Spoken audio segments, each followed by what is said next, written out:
मातृ रूपेण संस्थित नमस्तस्यै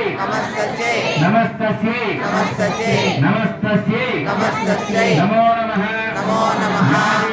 या देवी सर्व भूतेषु शक्ति रूपेण संस्थित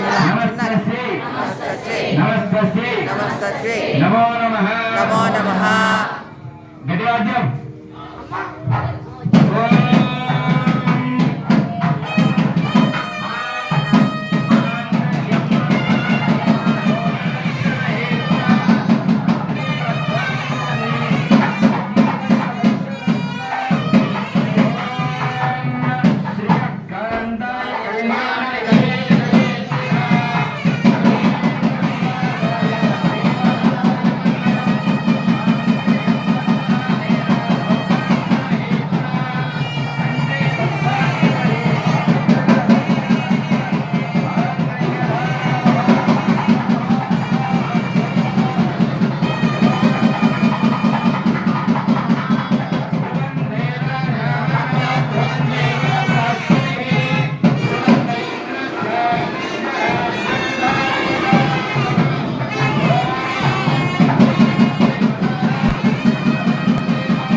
ఈ వీడియో మీకు నచ్చిందని అనుకుంటున్నాను. ఈ వీడియో కనుక మీకు నచ్చినట్లయితే ప్లీజ్ లైక్ చేయండి, షేర్ చేయండి, ఇంకా నా ఛానల్ని సబ్స్క్రైబ్ చేసి మరింతగా నా ఛానల్ని సపోర్ట్ చేయండి. Thanks for watching.